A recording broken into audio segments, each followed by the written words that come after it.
Ce message vous est présenté par l'Assemblée chrétienne Le Tabernacle. www.letabernacle.net. Nous allons continuer notre voyage au travers de la conscience. Tout à l'heure, avant que le culte ne commence, on était avec Julien, je sais pas qui d'autre, je crois que c'était toi, non, Hugo? Tout d'un coup, je sais pas pourquoi on parle de Pinocchio. Les dessins animés, vous savez, Pinocchio, là. Pinocchio. Et puis, Julien me dit, tu te rappelles comment c'était le nom de la conscience de Pinocchio? C'était Cricket, je sais pas quoi. Comment que c'était le nom? Hein? Ah, Jiminy, oui, c'est ça. Et vous vous rappelez ce qui se passait? Que chaque fois que Pinocchio y montait, la conscience, le nez, il s'allongeait. Vous vous rappelez de ça? Le nez, il s'allongeait. La conscience, elle était pas d'accord, mais elle se manifestait en ce que le nez de Pinocchio, il était en train de s'avancer. C'est dommage que pour nous, ça soit pas la même chose, hein.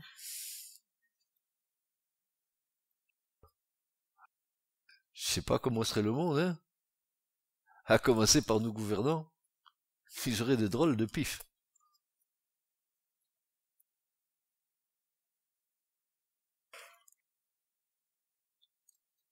Vous voulez qu'on continue sur ce thème?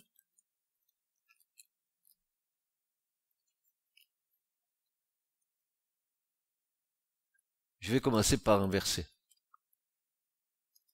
Ainsi donc que celui qui croit être debout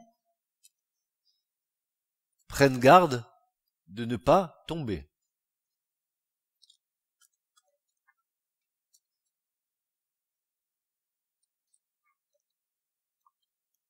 Oui, mais vous allez me poser cette question, frère, mais pourquoi aurions-nous peur? Le Seigneur ne nous garde-t-il pas? Il a promis de nous préserver de toute chute. Vrai ou pas? Oui ou non? Oui. Oui, mais nous devons être vigilants. Il a dit oui, mais en contrepartie, je vous demande aussi d'être vigilants. Parce que nous ne sommes pas meilleurs que les autres.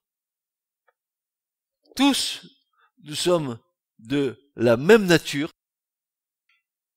Et c'est pour ça que l'Écriture nous dit que celui qui croit être debout, qui est fort dans ses convictions, qui croit être le Superman de la foi, qui fasse attention de ne pas, et qui prenne garde de ne pas tomber. La chute est vite faite. Une perte de conscience, c'est vite fait. Une occasion qui se présente, que vous ne voulez pas, mais qui risque de vous déstabiliser, c'est vite fait. Alors quel est le remède à ça? Quel remède pouvons-nous donner à notre conscience pour être en paix, pour ne pas tomber, pour ne pas chuter? Jésus va nous donner le conseil. Mais c'est un sacré conseil, je vous le dis. Parce qu'il faut le pratiquer, hein. Matthieu 26, 41, Jésus va nous dire, veillez et priez afin que vous ne tombiez pas dans la tentation. Il dira, l'esprit est bien disposé, mais la chair est quoi? Faible. La chair est quoi? Faible ou très faible? Ou très faible? Non seulement elle est faible, et même très faible, mais encore, elle a un certain culot. Elle est ennemie de Dieu.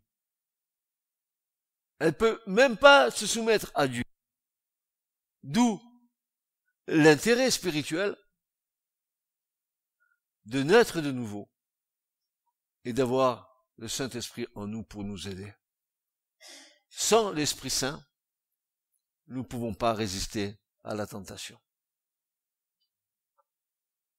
Jésus dit, veillez et priez, afin que vous ne tombiez pas dans la tentation. Une prière que nous ne devons jamais négliger. Et cette prière nous est enseignée par le Seigneur lui-même quand il nous dit, garde-nous de céder à la tentation, et surtout, délivre-nous du diable, du mal, car à toi appartiennent le règne, la puissance et la gloire à jamais. Dans le Notre Père, Jésus nous dit de prier comme ça. Ne nous induis pas, ne nous conduis pas en tentation, mais délivre-nous du mal et du malin. Est-ce que nous nous croyons forts? Est-ce que nous croyons assez forts pour résister à la tentation? Est-ce que nous croyons assez forts pour résister au diable? L'Écriture nous dit que pour résister au diable, la seule condition qui nous est demandée, c'est d'être soumis à Dieu.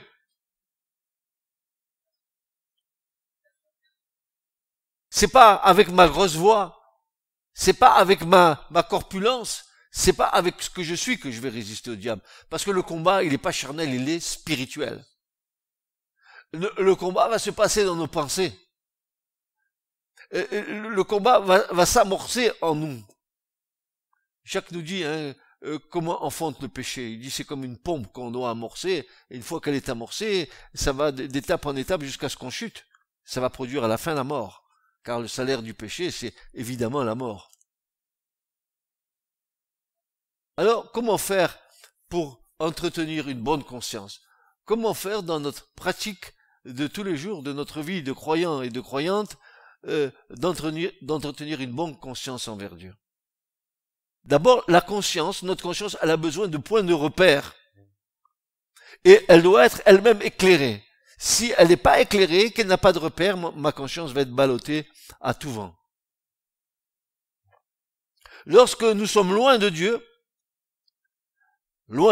notre conscience, livrée à elle-même, elle ne possède pas tous les éléments d'un juste jugement. Elle ne peut pas juger justement, tant que nous ne sommes pas dans l'Esprit de Dieu, et avec l'Esprit de Dieu, on ne peut pas juger d'une situation spirituelle avec des éléments charnels. C'est pour ça que nous nous faisons piéger chaque fois que nous sortons de notre position d'être sous le regard du Seigneur, que nous agissions un peu tout seuls, nous sommes en danger.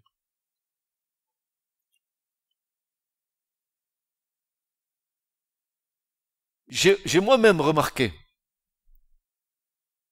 que lorsque je demeure dans la communion avec Dieu, mon Père céleste, et avec le Seigneur Jésus-Christ par le Saint-Esprit, ma conscience discerne plus facilement ce qu'il doit se faire ou pas se faire. Lorsque je suis en communion avec Dieu, alors ma conscience, elle est aiguisée. Ma conscience, elle peut discerner. Ma conscience, elle peut m'aider à discerner le temps que je suis en train de vivre, et elle va m'éclairer. Il est écrit que le Christ, Jésus, est la véritable lumière qui éclaire tout homme. Si la lumière du Christ nous éclaire, notre conscience va être éclairée, et ma conscience va pouvoir être dans un discernement pour m'éviter de faire ce qui est mal.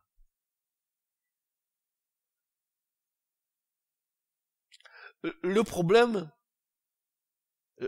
problème, c'est que nous agissions tout le temps d'une manière spontanée, sans faire référence au Seigneur. On prend, parfois, nous demandons à Dieu ce que nous avons décidé bien avant. Et nous trouvons devant des problèmes. Et après, nous demandons à Dieu de rectifier notre erreur. Alors que la bonne démarche, c'est que chaque décision importante de ma vie ou importante pour la direction de ma famille, etc., je dois d'abord la soumettre à Dieu au lieu de dire je pense que c'est bon pour mon fils ou pour ma fille, comme ça ou comme ça. Si je dis ça sans me référer à Dieu, je n'aurai pas tous les paramètres. Dieu, lui, il a les paramètres pour ça. C'est pour ça qu'un homme et une femme qui sont nés de l'Esprit des dieux, qui sont soumis à Dieu, ont de grandes chances. J'aime pas le mot chance, mais ils ont des éléments en leur faveur pour vivre leur vie de couple, leur vie familiale d'une manière paisible.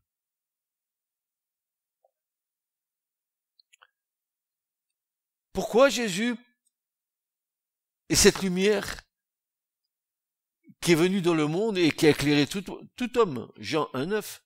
Car sa parole est comme une lampe à nos pieds qui éclaire notre chemin et règle notre conduite. C'est pourquoi la connaissance des Écritures nous rend sages à salut, comme l'écrit Paul à Timothée. Oui, la parole de Dieu nous rend sages à salut. La parole nous donne les éléments de la vie du royaume qui sont nécessaires pour nous, pour la vie d'en bas.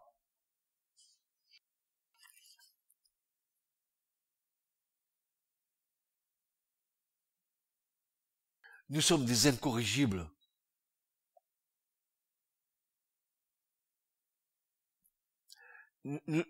Nous sommes encore dans cette espèce de piège de l'Éden. Quel est ce piège? Vous serez comme des dieux. Et l'homme, il se considère dans son entité comme étant un petit dieu. Je suis le Dieu de moi. C'est pas vrai ça? Quel piège. Paul dira à Timothée, toi, demeure dans les choses que tu as apprises et reconnues certaines, sachant de qui tu les as apprises. Et Paul va dire, dès ton enfance. Dès quoi? Ton enfance. Ah, parents, les enfants. Dès ton enfance. Élevez-les dans le Seigneur. Et dans sa sainte parole. Dès ton enfance, tu connais les saintes écritures, les saintes lettres qui peuvent te rendre sage à salut par la foi en Jésus-Christ. Toute écriture est inspirée de Dieu et utile pour enseigner, pour convaincre, pour corriger, pour instruire dans la justice, afin que l'homme de Dieu soit accompli et propre à toute bonne œuvre. 2 Timothée 3, versets 14 à 16.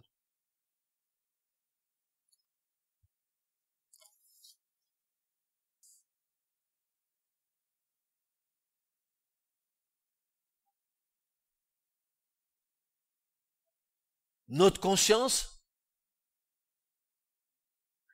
doit être alimentée par la parole de Dieu. Notre conscience doit se nourrir de la parole de Dieu. Parce que parole et conscience en même temps vont être un potentiel tellement fort en nous qui nous permettra de juger chaque situation. Parce que soit la conscience va me rappeler que c'est mal et l'écriture va me donner la raison de ce qui est mal. Et pourquoi c'est mal? Ou alors l'écriture va me dire c'est bon. Parce que la conscience me dit c'est bon. Je crois personnellement que la conscience et la parole de Dieu sont en harmonie. Et la conscience atteste la parole comme la parole atteste à la conscience. Comme l'esprit atteste à mon esprit que je suis un enfant de Dieu. Pareil.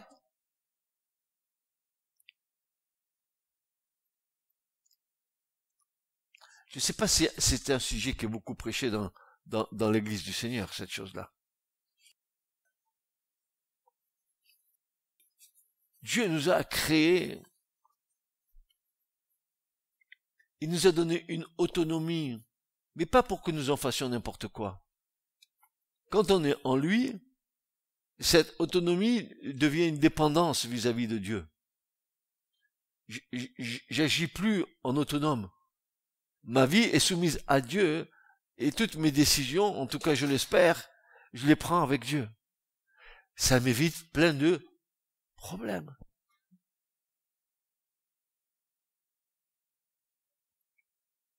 Le Saint-Esprit rend témoignage à notre esprit, nous faisons comprendre les Écritures et nous conduisons dans toute la vérité. Et Et quand il sera venu le Saint-Esprit, il convaincra le monde en ce qui concerne le péché, la justice et le jugement. Le Saint-Esprit vous conduira dans toute la vérité, car il ne parlera pas de lui-même, mais il dira tout ce qu'il aura entendu, et il vous annoncera les choses à venir.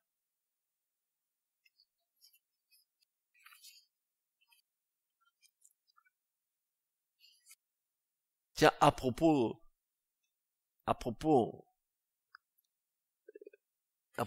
des choses à venir, seul l'Esprit Saint peut nous conduire dans la parole du Seigneur pour nous faire comprendre ce qui va arriver. Seul le Saint-Esprit. D'où la nécessité pour nous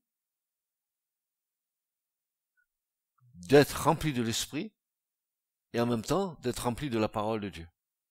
C'est harmonieux. C'est pourquoi il est important d'entretenir notre communion avec Dieu afin que nous soyons sensibles à la voix de son Esprit. Que dit l'Esprit Saint aujourd'hui? Qu'est-ce qu'il t'a dit ce matin avant de venir ici, le Saint-Esprit? Tu peux me dire ce qu'il t'a dit?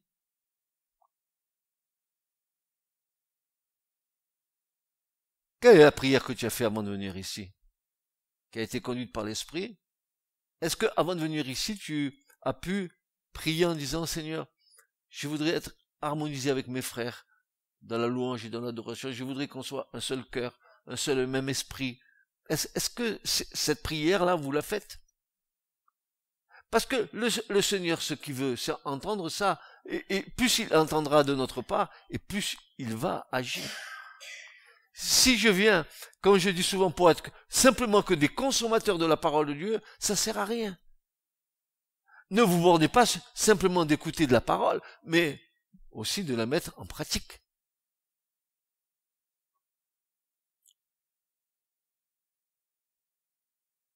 C'est pourquoi il est important d'entretenir notre communion avec Dieu afin que nous soyons sensibles à la voix de son esprit. Ou bien, on peut avoir bonne ou mauvaise conscience, c'est-à-dire une conscience qui ne nous fait pas de reproches, ou au contraire, une conscience qui crée un sentiment de culpabilité. Et nous savons tous ce que veut dire avoir une mauvaise conscience. Vous savez tous ce que ça veut dire avoir une mauvaise conscience. Qu'est-ce que ça veut dire avoir une mauvaise conscience? C'est de savoir qu'on a mal fait par rapport à quelque chose qu'on n'aurait pas dû faire.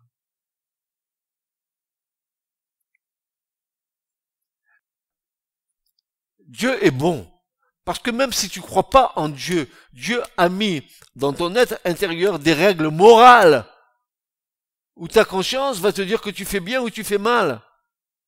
Paul le dit nettement dans l'Épître aux Romains. Que tu es Dieu ou pas Dieu, tu sais bien quand tu fais mal ou quand tu fais bien.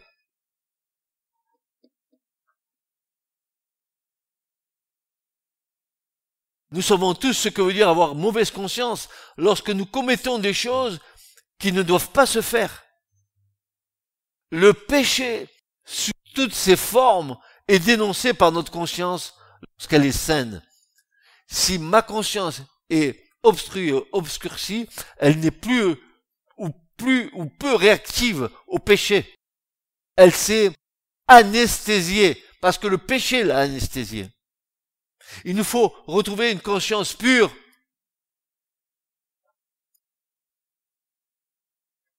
Cela est l'œuvre du Saint-Esprit.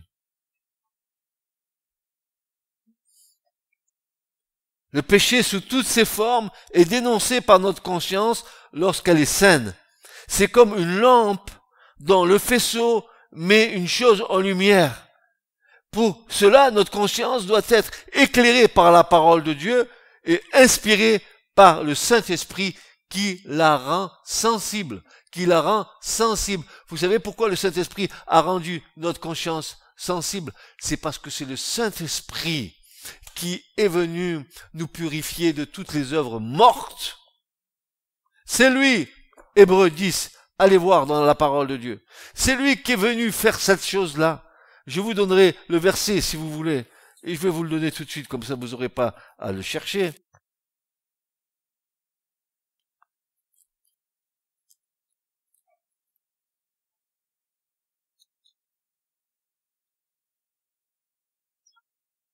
Verset 14 du chapitre 9 de l'Hébreu. Combien plus le sang de Christ qui par l'Esprit éternel s'est offert lui-même à Dieu sans tâche, purifiera-t-il votre conscience des œuvres mortes pour que vous serviez le Dieu vivant. Il y a une œuvre du Saint-Esprit en nous, frères et sœurs. D'abord, je pose ce postulat dans la question, le Saint-Esprit peut-il vivre dans une maison qui est souillée? Venir au Seigneur pour qu'il nous purifie dans notre être intérieur et pour recommencer un peu plus tard à nouveau notre bastringue. À quoi cela servait-il? Nous sommes incorrigibles. Paul dira que nous sommes, dans les Corinthiens, de Corinthiens 7, il dira que nous sommes agonisants dans le Christ, que nous sommes en train de mourir. Vous savez, quelqu'un qui est en train de mourir, qui agonise, et tu le vois, il est en train de remuer les membres juste avant de mourir, mais il veut pas mourir, il est là, agonisant. Il dira, la mort de Christ est en moi, mais la vie de Christ est en vous. Vous êtes en train d'agonir à votre vieille nature parce que Christ est en train de mettre en vous la nouvelle nature. Et nous râlons, pas râler, nous râlons du râle de la mort.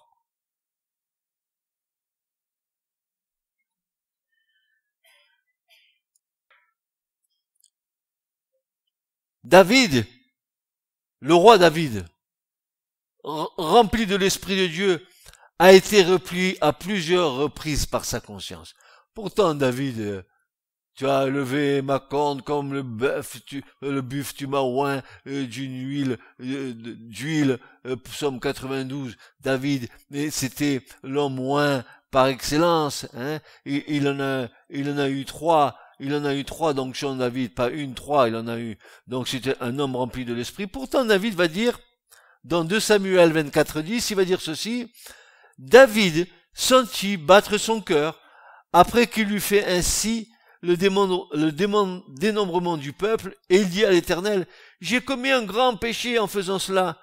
Maintenant, ô Éternel, daigne pardonner l'iniquité de ton serviteur, car j'ai complètement agi en insensé. Comment peut-il être rempli du Saint-Esprit et agir encore comme un insensé? C'est qu'il s'est fait avoir, et pas une fois, plusieurs fois, David. Là, quand il a voulu dénombrer le peuple, alors que le peuple d'Israël n'appartient pas à David, mais bien à Dieu, c'est son peuple, à Dieu. Et puis avec Bethsabée, quand il a reluqué sur la terrasse, qu'il a fait tuer son mari pour aller coucher avec sa femme. N'est-il pas oint? Ne te targue pas que Dieu t'a oint. Parce qu'il faut que tu gardes cette onction précieuse dans ta vie, en te préservant toi-même.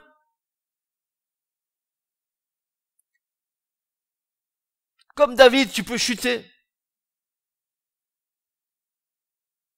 Tu peux faire des choses insensées. Si ça n'avait pas été David, si ça avait été quelqu'un d'autre, nous, si c'était pas le roi David, que c'était une personne, on l'aurait déjà dit, je vais te lapider, quoi.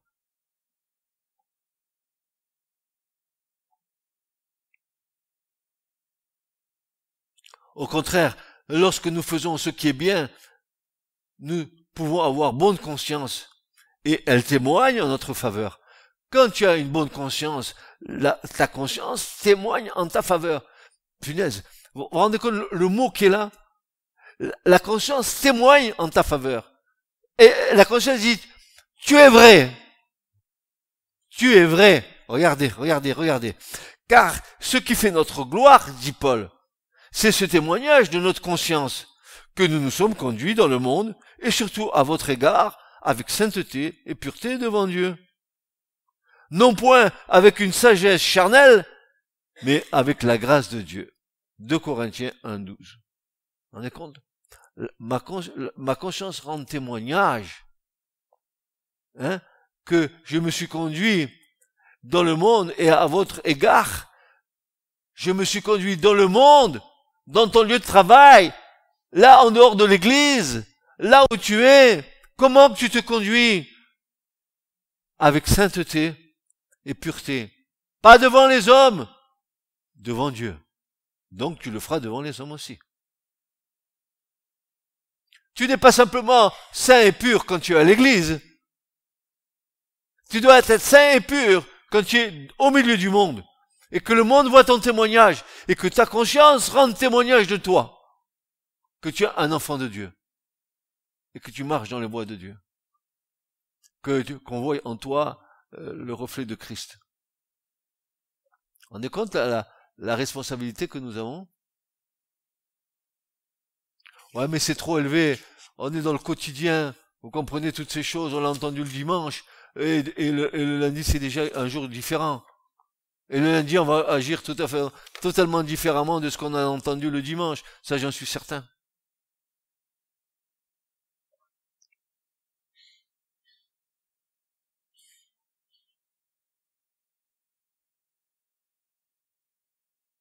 Lorsque nous nous convertissons par la foi en Jésus-Christ, nous avons été lavés de nos péchés et notre conscience a été purifiée. Et on vient de voir, n'est-ce pas, le verset 14 de Hébreux 9, qui nous dit combien plus le sang qui, par un esprit éternel, s'est offert lui-même sans tache à Dieu, ne purifiera-t-il pas votre conscience des œuvres mortes, afin que vous serviez le Dieu vivant. C'est donc avec une bonne conscience que nous sommes engagés envers Dieu lors de notre baptême d'eau. Quand Christine s'est pris le baptême dimanche dernier, elle a engagé son être entier, sa conscience. C'est donc avoir une bonne conscience que nous nous sommes engagés envers Dieu lors de notre baptême d'eau. 1 Pierre 3, 21. Par la foi en Jésus, nous recevons le pardon de nos péchés et le poids de la culpabilité est ôté de notre cœur. Et là, je veux revenir à ça, parce que, voyez-vous, depuis tant et tant d'années, je suis témoin de ce que cette parole est vraie, mais que les chrétiens, ils ont tendance, n'est-ce pas, à revenir sur leur passé, et leur passé, et leur passé, et leur passé. Or, l'Écriture ne dit pas ça. Ou Jésus est un menteur, ou il est vrai.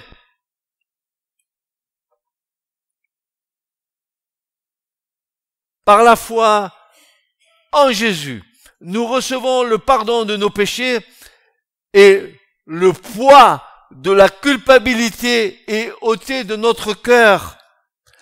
Alors, nous devons, et c'est là que nous rentrons en ligne de compte, alors nous devons nous efforcer de conserver cette bonne conscience devant Dieu et devant les hommes.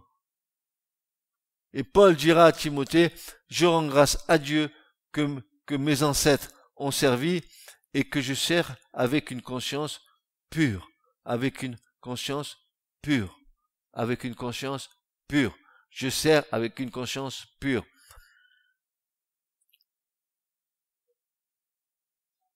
De Timothée 1:3.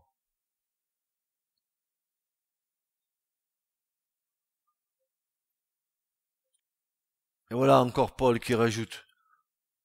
Mais vraiment, ils ont insisté. Pourquoi dans l'église du Seigneur, on n'enseigne pas là sur ce sujet?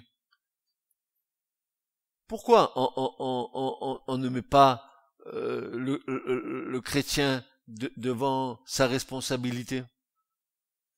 Pourquoi on a annoncé un Jésus qui est capable de tout pardonner, de tout faire, et que moi je bouge pas le petit doigt? L'Écriture nous dit que nous sommes coparticipants. Nous devons aider Dieu vis-à-vis de nous. Et notre aide que nous devons à Dieu, c'est de me soumettre à Dieu pour que Dieu fasse son œuvre en moi.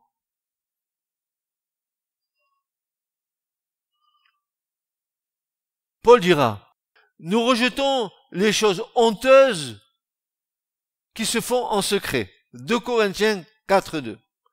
Nous rejetons les choses honteuses qui se font en secret. Nous n'avons point une conduite astucieuse et nous n'altérons point la parole de Dieu. Mais en publiant la vérité, en publiant la vérité, en publiant la vérité. Nous nous recommandons à toute conscience d'homme devant Dieu.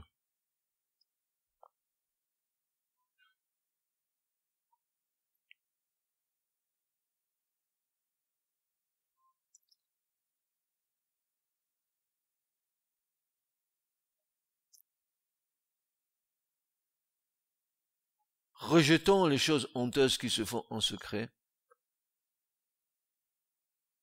Nous n'avons point une conduite astucieuse et nous n'altérons point la parole de Dieu, mais en publiant la vérité, en publiant la vérité. Nous nous recommandons à toute conscience d'homme devant Dieu, en publiant la vérité. Père, sanctifie-les par ta parole est la vérité. Nous publions la vérité. Nous ne faisons pas simplement que de parler de la vérité, de citer nos versets bibliques, de faire l'apanage de notre connaissance. Nous vivons ce que nous disons. Je répète, nous vivons ce que nous disons. Et je répète une autre fois, nous vivons ce que nous disons.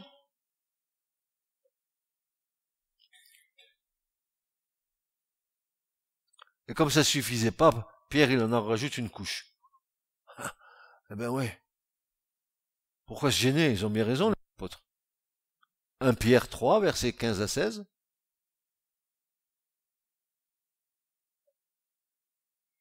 À nouveau, la conscience qui apparaît. Vous devez dire, mais ce pasteur, il commence à nous chauffer les oreilles avec la conscience. Il n'a pas fini d'entendre ça.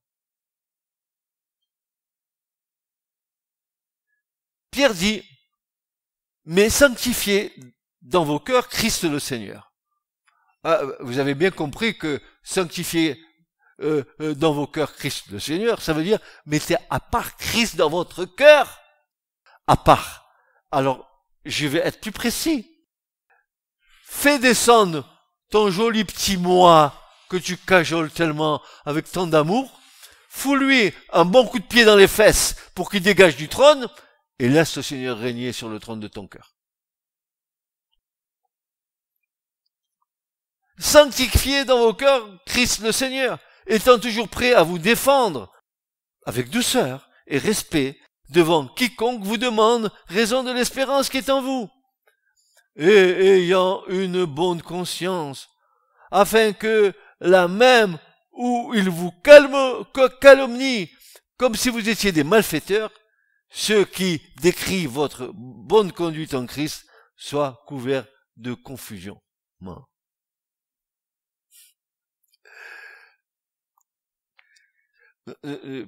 Je n'arrive même pas, je n'arrive même pas à peser le poids de ces paroles qui sont là, qui sont le résultat d'expériences qu'ont vécu nos frères les prophètes et les apôtres, ceux qui eux-mêmes ont vécu pour nous écrire ce qu'ils nous écrivent là. C'est pas de la rigolade.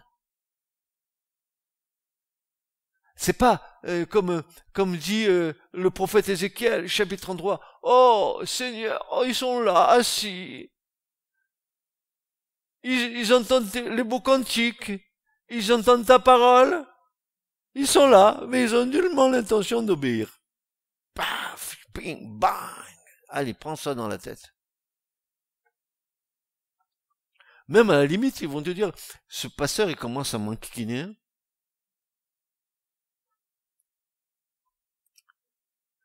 Si tu commences à être dans cet état d'esprit, c'est qu'il y a quelque chose qui est en train de remuer en toi et qui te gêne beaucoup.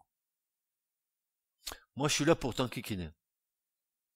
Je suis désolé, mais c'est pas moi qui t'enquiquine, mais c'est la parole. Alors donc, tu peux toujours enquiquinons-nous réciproquement.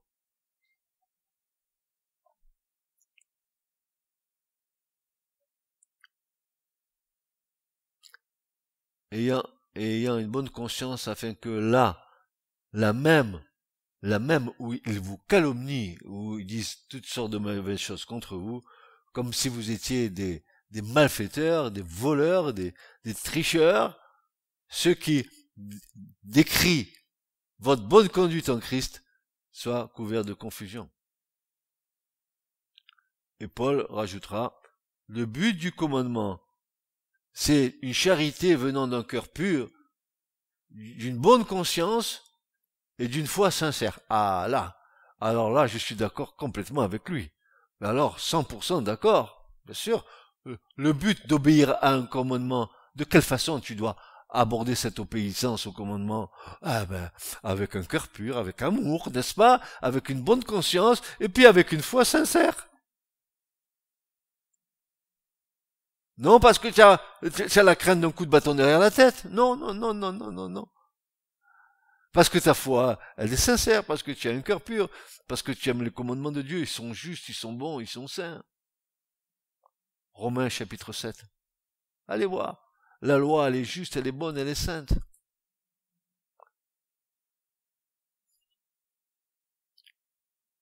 Cependant, il arrive, malheureusement,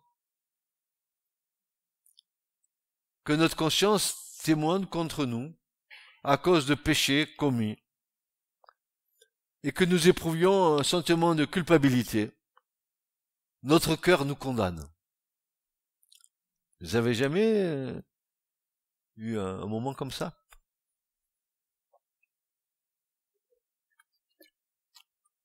Ah, punaise, j'ai mal fait. Ça vous est jamais arrivé de... Je sais pas, là j'ai mal fait. Punaise, on peut l'écraser, mais j'ai mal fait.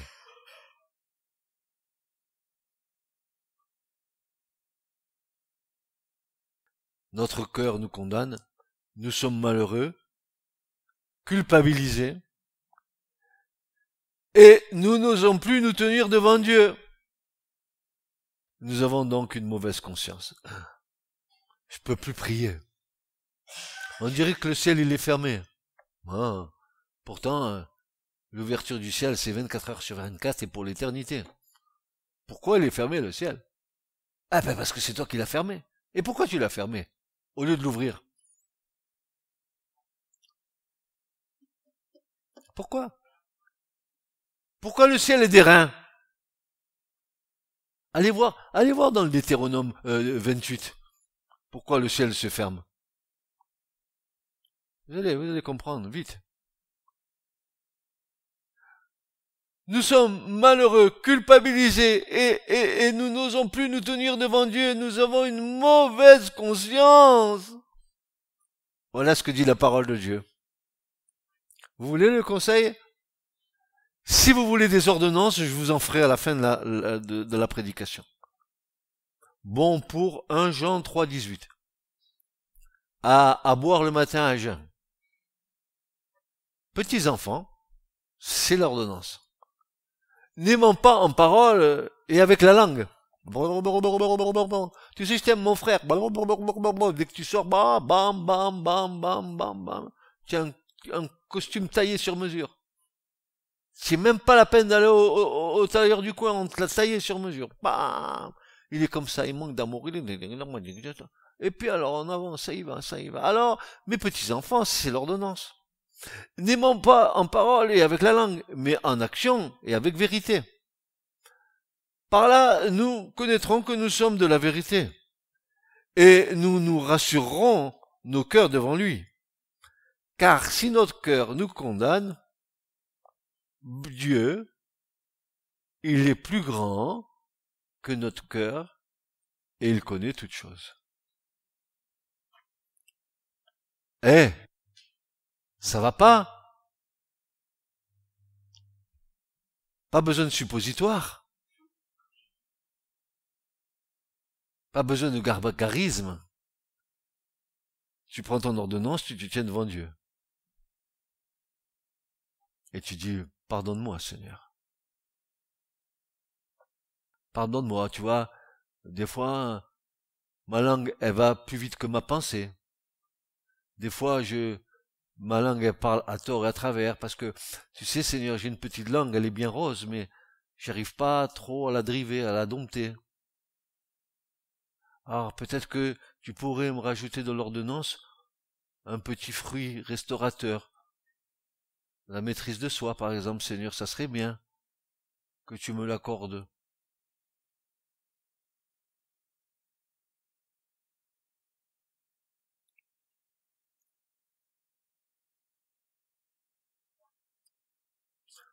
Un vrai enfant de Dieu, lorsqu'il commet une erreur, ou il commet quelque chose qui est pas droit, il est repris immédiatement dans sa conscience. Et tu es malheureux de t'être laissé avoir par ta chair.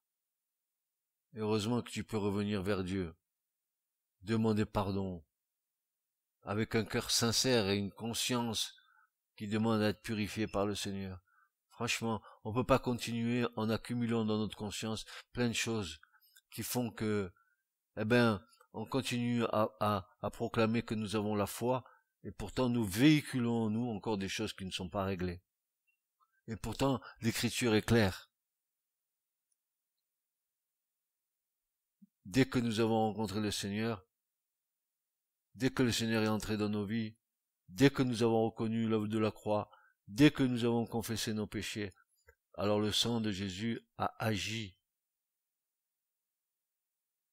Et il agit chaque jour encore. Mais reconnaissons nos faillites, frères et sœurs. Que celui qui pense être haut, qu'il prenne garde de ne pas tomber. On n'est que chair.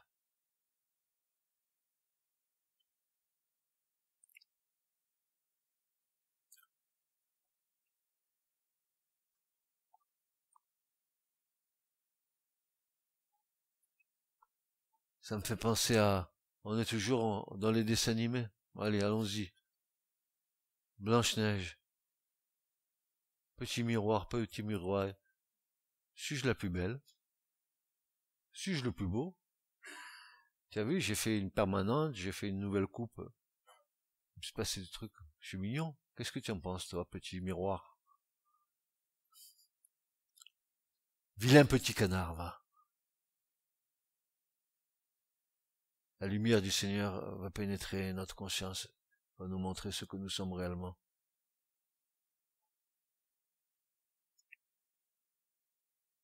Par contre, lorsque notre conscience est en paix, alors nous sommes pleins de confiance. Et j'ai envie de dire, mais bien aimé, si notre cœur ne nous condamne pas, regarde, si tu es clean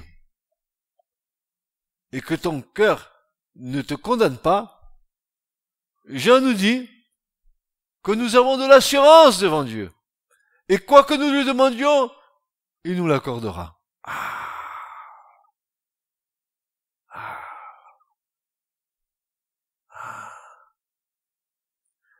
Règle tes problèmes, règle tes disputes, règle tes comptes, règle-les. Avant de fermer les yeux de cette terre, règle tes choses, règle tes problèmes, règle.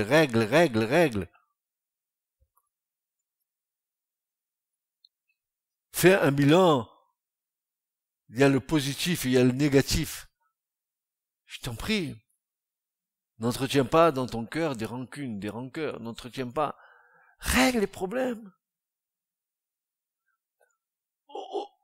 Autant qu'il t'est possible, dit l'Écriture, sois en paix avec tous, et surtout avec le Seigneur.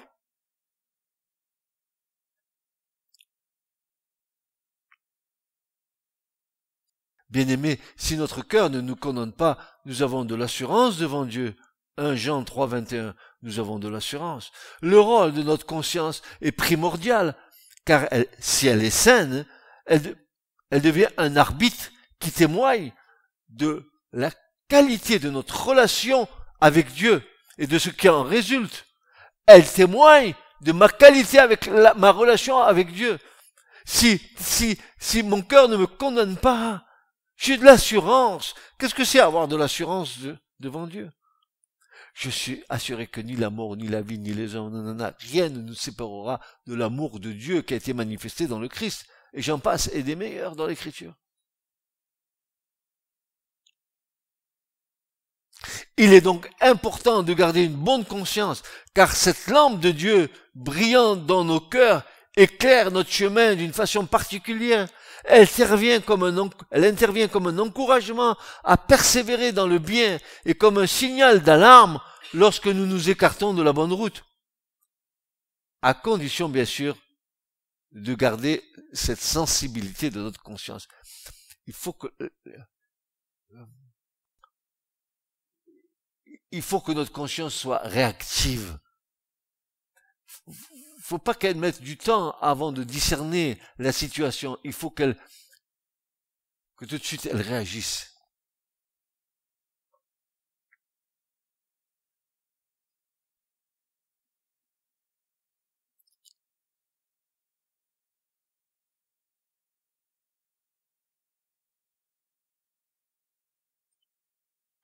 Et Dieu nous enseigne le moyen de garder la sensibilité dans notre conscience. Il nous donne le conseil.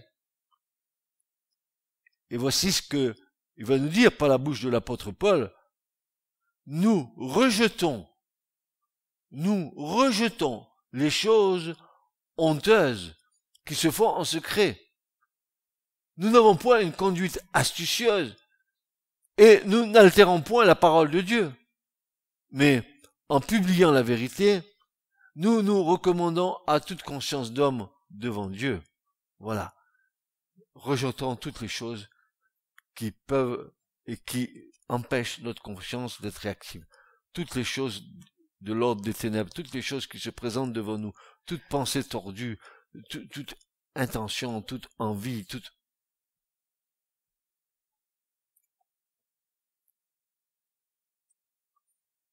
Mais je ne sais pas comment vous percevez la parole de Dieu. Mais quand le Seigneur Jésus nous dit, soyez saints comme mon Père est saint, et à quelle hauteur il met la barre pour nous? Sachant que nous n'arriverons pas à cet état de fait-là. Mais parce que Jésus nous a sanctifiés, nous sommes saints. Parce que Jésus nous a communiqué ces choses-là. Et nous devons marcher dans ces choses. Et nous devons marcher dans ces choses. Nous devons persévérer et marcher dans ces choses.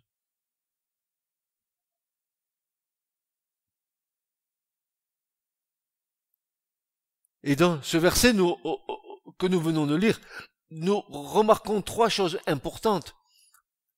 D'abord, une réelle détermination en ce qui concerne le mal. Je suis déterminé. Comment le dire? Oui, je suis déterminé. À quoi? À rejeter les choses honteuses qui se font en secret. Tu pèches pas seulement en parole, en acte, mais tu pèches en pensée. L'acte, il peut se voir. La parole, elle peut s'entendre, mais la pensée.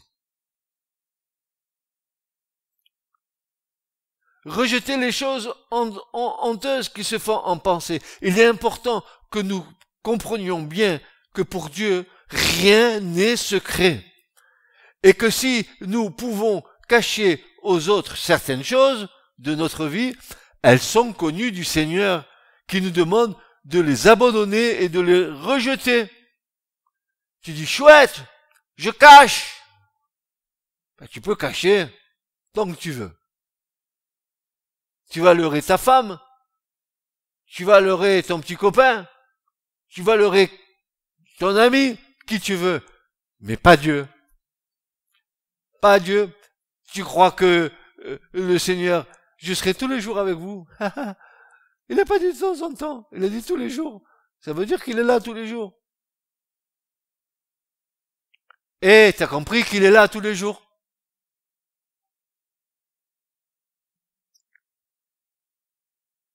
En fait, le conseil de Dieu dit à mes amis, celui qui cache ses transgressions, alors adios la prospérité spirituelle. C'est pas la peine que tu penses prospérer spirituellement, d'avoir une vie prospère dans la spiritualité si tu caches tes péchés et tes transgressions. Tu crois que Dieu va te faire grandir avec des péchés cachés? Tant que ça paraît hors taxe, TVA, TTC. L'addition, tu la payeras. Il faut que tu payes l'addition. Comment? Eh ben, avoue-les. Délaisse-les. Parce que c'est pas simplement que tu avoues. S'il te plaît. Ouais, je le ferai plus, Seigneur, hein. Je t'en prie. 3 chapelets, 2 Notre Père, 3 Je vous salue. C'est bon, l'affaire est réglée. Et 2 minutes après, tu recommences. Alors l'affaire n'est pas réglée. Tu l'as bien avoué. Maintenant, il faut que tu te délaisses et que tu obtiennes miséricorde de la part de Dieu. Il y a des liens secrets dont nous ne pouvons pas nous débarrasser seuls. Et peut-être qu'il est nécessaire de chercher de l'aide auprès de personnes spirituelles. Voici ce que va dire Paul aux Galates, au chapitre 6. Il va dire ceci: frères, et au verset 1, frères, si un homme, ou bien sûr une femme, hein, les femmes, ne croyez pas que vous allez passer à côté. Oh, les femmes c'est plus sensible. C'est des petites porcelaines. Elles sont plus intuitives que l'homme. Elles sont plus... Elles sont plus les femmes. Elles sont plus quoi? Elles sont comme l'homme. Pareil, de la même nature que l'homme. Frère, si un homme ou une femme viennent à être surpris en quelque faute, surprise, j'étais surpris, en quelque faute. Mais vous qui êtes spirituel, ah oui, vous êtes spirituel. Il n'est pas question ici, comme Hugo, d'être spiritueux. Les textes disent spirituel, n'est-ce pas? Redressez-les, pas avec une tarte, mais avec un esprit de douceur, n'est-ce pas? Parce que vous savez, vous êtes tous doux ici. D'ailleurs, vous êtes tous des petites Rachel, des petites brebis, des petites gazelles. Vous êtes mignons, tous. Hein? Tous mignons. Redressez-les avec un esprit de douceur. Prends garde à toi-même, de peur que tu ne sois aussi tenté. Portez les fardeaux les uns des autres, et vous accomplirez ainsi la loi de Christ. Qu'est-ce que ça veut dire porter les fardeaux les uns des autres? Si mon frère, ma sœur tient un fardeau, et que tu veux le confier, alors ensemble, nous prierons pour que le Seigneur te soulage de ce fardeau et te le quitte. Parce que le Seigneur a dit: venez à moi, vous tous qui êtes chargés et qui êtes fatigués. Non. Et qui vous fatiguez parce que vous vous fatiguez à porter un fardeau que le Seigneur veut vous enlever. Et vous continuez à le traîner. Venez, dit le Seigneur, venez à moi, et moi, déposez sur moi ce fardeau. Et moi, je vous donnerai quoi? De l'agitation? Eh non, du repos. Du repos.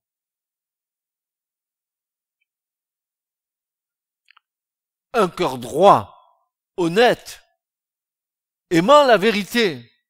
Donc le contraire de ce que dit le verset, c'est-à-dire ne pas avoir une conduite astucieuse, une conduite rusée, une conduite fausse, mais un cœur droit et honnête. Et surtout, frères et sœurs, un cœur qui aime la vérité. Un cœur qui aime la vérité.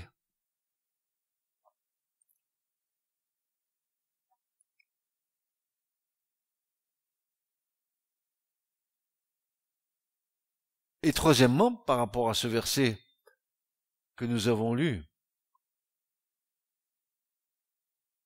accepter sans regimber les sentences de Dieu. Ne pas donner à sa parole un sens qui nous arrange.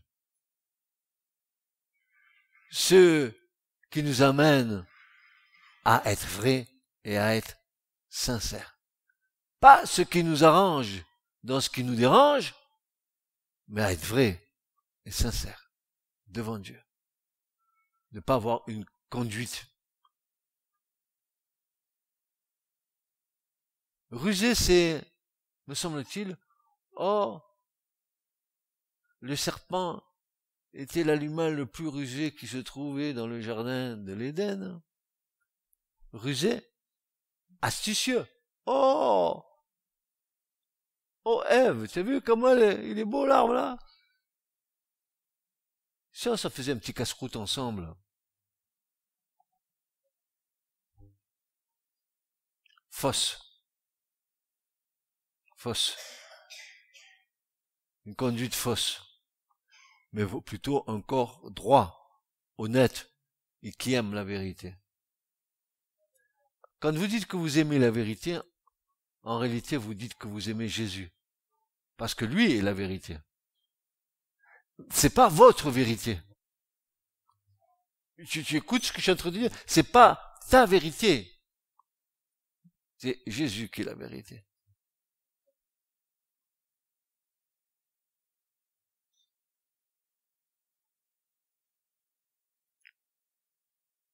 En gardant la foi et une bonne conscience, Paul dira, cette conscience, quelques-uns l'ont perdue et ils ont fait naufrage par rapport à la foi. En rendez compte ce que dit Paul? Il dit que si tu perds ta conscience, que tu n'as plus une conscience sensible et réactive au monde du péché qui t'entoure, dans lequel tu flirtes avec, alors Paul dit que quelques-uns, par rapport à ça, ils ont fait naufrage quant à leur foi.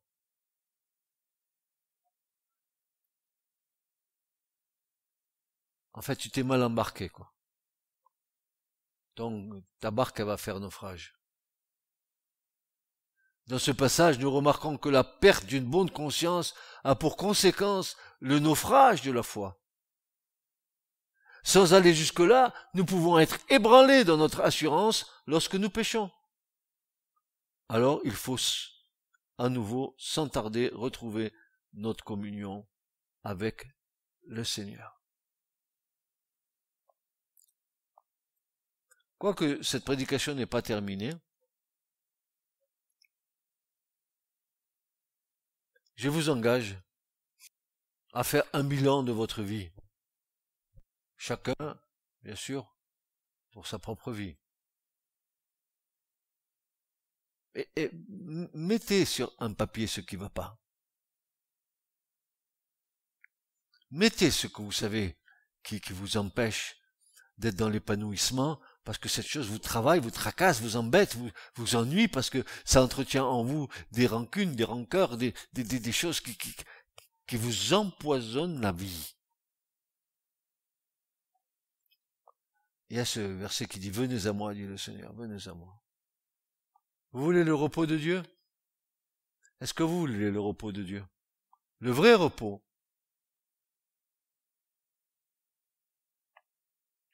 Alors mettez-vous en règle. Vous savez, c'est pas parce que nous appartenons au Seigneur que nous sommes des saints avec des auréoles au-dessus. Il y a qu'à voir, soyons honnêtes, il y a qu'à voir dans nos relations. Peut-être quand tu parles avec quelqu'un, il y a quelque chose qui te plaît pas, après tu vas dire, ah, tu vois, là ça m'a pas plu, notre nature, elle est comme ça, heureusement que le Seigneur nous change. Alors peut-être une autre prière que nous pouvons faire, que nous pouvons faire. Seigneur, hâte en nous la nouvelle création, qu'elle prenne la place de l'ancienne. Et le Seigneur te répondra, oui, je peux le faire, mais aide-moi. Parce que tu ne feras pas à ta place ce que toi tu dois faire. Amen ou pas amen? Amen ou pas amen? Est-ce que nous ne reconnaissons pas là-dedans?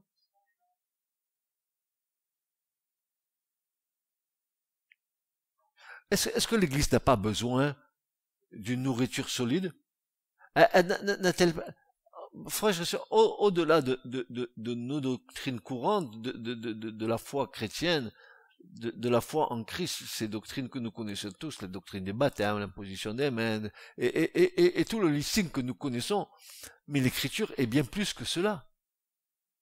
L'Écriture, elle nous aide à mettre le faisceau de la lumière de Dieu sur nos vies.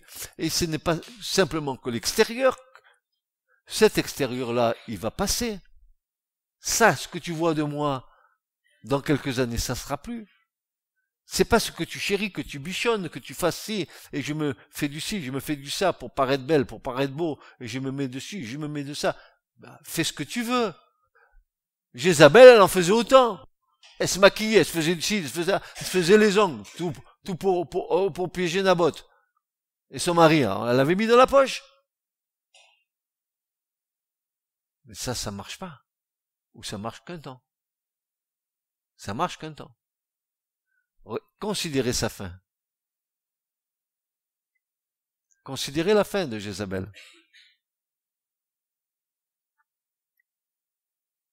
Et ce matin, nous ne devons pas regarder à ce que nous voyons de nous.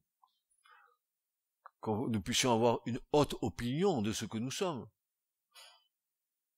C'est difficile. C'est difficile de renverser en nous tout ce que nous avons échafaudé depuis tant d'années pour paraître. Paraître. Mais paraître, pour Dieu, c'est disparaître. Je ne sais pas si vous me suivez. Paraître pour Dieu, de notre part, pour lui, c'est disparaître. Ce que tu parais, ça, je veux changer. Je veux que tu disparaisses pour que tu apparaisses dans un jour nouveau, dans une nouvelle création, dans un nouveau Didier, ou un nouveau Nathanaël, ou un nouveau Philippe, ou un nouveau Julien, ou un nouveau Hugo, peu importe, ou une nouvelle Sylvie, ou une nouvelle Christine, c'est ce que Dieu veut. Disparaît, et je ferai apparaître en toi les valeurs du royaume. Mais ne joue pas sur les deux tableaux.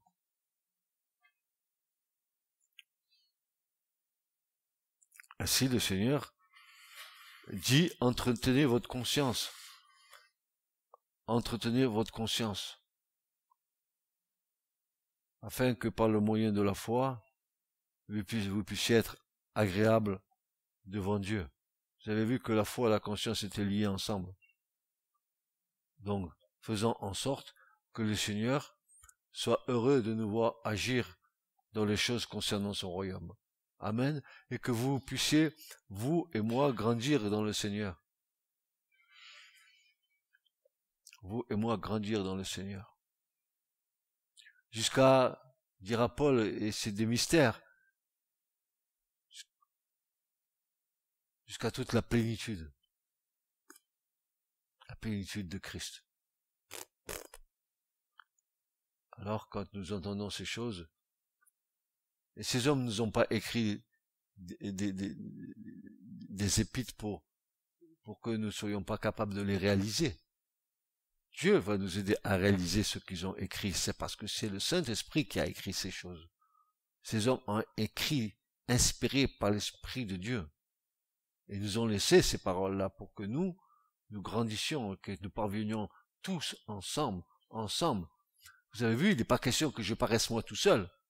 Tous ensemble, unis ensemble, à la plénitude du Christ. Amen. Ce message vous a été présenté par l'Assemblée chrétienne Le Tabernacle. www.letabernacle.net